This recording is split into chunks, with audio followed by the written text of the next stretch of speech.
రాకాలోకంకి స్వాగతం. ఈ కంటెంట్ మీకు నచ్చినట్టయితే లైక్ చేయండి, మీ బంధుమిత్రులకు షేర్ చేయండి. ఇప్పటివరకు సబ్స్క్రైబ్ చేసుకోకపోతే సబ్స్క్రైబ్ బటన్ని నొక్కి సబ్స్క్రైబ్ చేసుకోండి. అదేవిధంగా బెల్ ఐకాన్ని కూడా నొక్కండి. మిత్రులారా, తమిళనాడులోని తిరుపురకుండ్రం మీద జరుగుతున్నటువంటి గొడవ, అక్కడ స్కందగిరి ఏదైతే ఉందో ఆ స్కందమలైని సికందర్ మలై చేసేటటువంటి ప్రయత్నాల వార్తలు మనం విన్నాం. రాకాలోకంలో కూడా దీని గురించి చర్చించుకున్నాం. తిరుపురకుండ్రంలో రక్తము పడకూడదు అన్నది హిందువుల విశ్వాసము. దాని మీద ఒక దర్గా ఎప్పుడొచ్చిందో ఎలా వచ్చిందో తెలియదు, కానీ మొత్తానికి వచ్చింది. దాని పేరు సికందర్ షా దర్గా అంటారు. ఈ సికందర్ షా దర్గాలో వెళ్ళి ఏదో ఒకటి కోసి అక్కడ వండుకుని తింటే తప్ప కొందరికి వాళ్ళ మత బాధ్యతలు పూర్తయినట్టు కాదు. దీంతో తిరుపురకుండ్రం పవిత్రతను కాపాడాలన్న విషయంలో అనేక ఉద్యమాలు నడుస్తున్నాయి. తమిళనాడు అంతా కూడాను వేల్ వేల్ వెట్రివేల్ నినాదం మోగుతోంది. ఈ డిఎంకే మిగతా ద్రవిడ పార్టీలన్నీ కూడాను అటువైపు మాట్లాడుతున్నాయి, హిందువుల వైపు మాట్లాడటం లేదు. మహారాష్ట్రలో కూడాను ఇలాంటిదే ఒక కేసు ఉంది. మహారాష్ట్రలోని ఠానే జిల్లా లోపల మలంగఢ్ అనేటటువంటి ఒక కోట ఉంది. ఈ కోటలో హిందువులు నవనాథుల్లో ఒకరుగా భావించేటటువంటి మచ్చింద్రనాథ్, మాయా మచ్చింద్రనాథ్ గురించి, నాథ్ సంప్రదాయానికి ఆయన ఆద్య పురుషుడు. ఆ మచ్చింద్రనాథ్ సమాధి ఉందని హిందువులు భావిస్తారు. సరిగ్గా అదే ప్రాంతంలో ఒక దర్గా కూడా ఉంది. ఈ దర్గా వచ్చేసేసి ఈ కోట లోపలే ఉన్నటువంటి ఈ దర్గాని హాజీ మలంగ్ దర్గా అంటారు. దర్గాకి ముస్లింలు వెళ్తారు, కానీ అక్కడ ఉన్నటువంటి మచ్చేంద్రనాథ్కి సంబంధించినటువంటి అవశేషాలు ఉన్నటువంటి ప్రాంతం ఏదైతుందో అక్కడ హిందువులకి ప్రస్తుతం నిషేధం. మహారాష్ట్రలో జాతీయవాద ప్రభుత్వం ఉంది. మహారాష్ట్రలో ఆ ప్రాంతం అంతా కూడా ఏకనాథ్ షిందే కంచుకోట అయినప్పటికీ కూడాను హిందువుగా ఆ కోటకి గనక వెళ్ళి నేను పూజల కోసము, అక్కడేదో అర్చన కోసము, మాయా మచ్చేంద్రనాథ్ని ఆరాధించేందుకు వెళుతున్నాను అని చెప్పి వెళ్ళినట్లయితే నిలిపివేస్తారు, వెనక్కి పంపించేస్తారు. మామూలుగా టూరిస్ట్గా వెళ్ళొచ్చు, అంటే దొంగచాటుగా ఏదన్నా దూరంగా దండం పెట్టుకోవడమే, కానీ అక్కడ అఫీషియల్గా పూజలు చేయటానికి లేదు. తిరుపురకుండ్రంలో శతాబ్దాల తరబడి స్కంద కుమారస్వామి దేవాలయం ఉన్నప్పటికీ తరువాత ఏదో వచ్చింది, అక్కడ రక్తపాతం జరుగుతుంది, బలి కూడా చెప్పడానికి లేదు, వాళ్ళు జబా చేయటం జరుగుతుంది, ఇది హలాల్ చేయటం జరుగుతుంది, అక్కడ మాంసాన్ని ఇది చేయటం జరుగుతుంది. కానీ మలంగఢ్ దగ్గరకు వచ్చేటప్పటికి రూలు పూర్తిగా మారిపోయింది. ఇక్కడ మలంగఢ్లో హాజీ మలంగ్ బాబా దర్గా ఉంది కాబట్టి హిందువులు ఇక్కడ పూజ చేయడానికి వీల్లేదు. అనేక రోజులుగా కోర్టు కేసు నడుస్తుంది.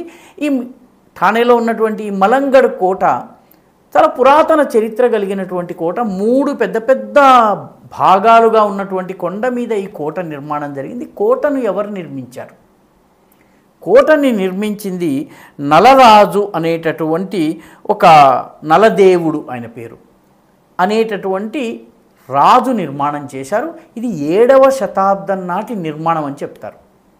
మాయా మచ్చేంద్రనాథ్కి సంబంధించిన అవశేషాలు కానీ మిగతావన్నీ కూడాను దాదాపు అంతే పురాతనం అని చెప్తారు. ఈ కోట నిర్మాణమే అంత పురాతనమైనప్పుడు, 7వ శతాబ్దానికి చెందినటువంటి కోట అయినప్పుడు అక్కడ ఉన్నటువంటి దర్శనీయ స్థలాలు, పూజనీయ స్థలాలలో హిందువుల ప్రవేశానికి నిషేధం ఎందుకు? ఇది మౌలికమైనటువంటి ప్రశ్న. తరువాత 15వ శతాబ్దంలోనో 16వ శతాబ్దంలోనో హాజీ మలంగ్ దర్గా వచ్చింది.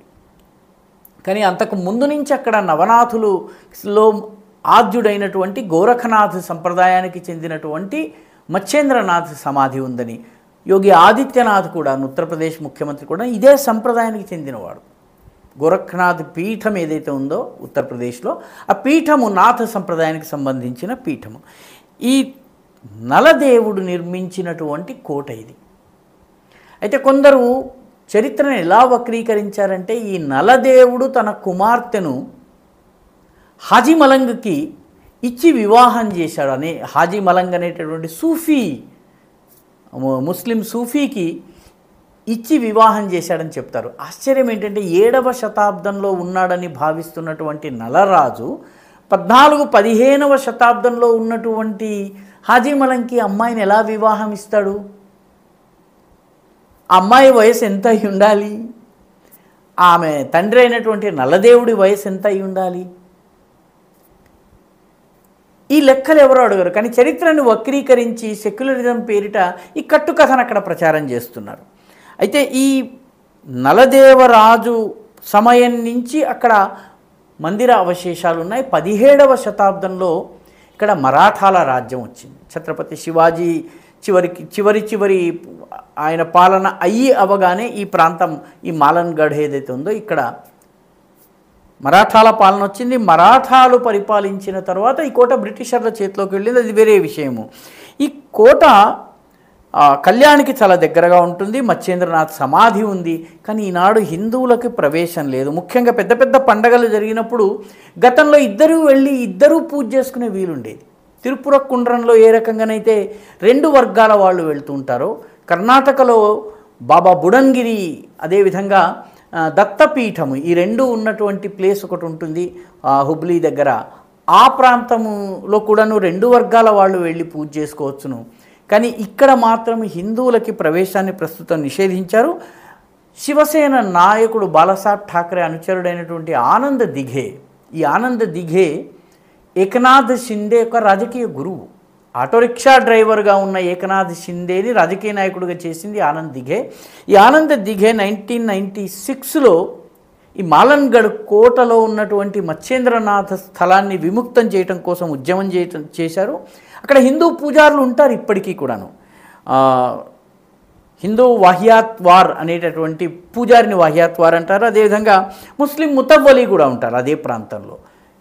దీని పూజలు జరుగుతున్నాయి, కానీ హిందువులకు సంబంధించి ప్రవేశం లేదు. ఇప్పుడు అక్కడ దానికి సంబంధించినటువంటి కేసు కోర్టులో ఉంది.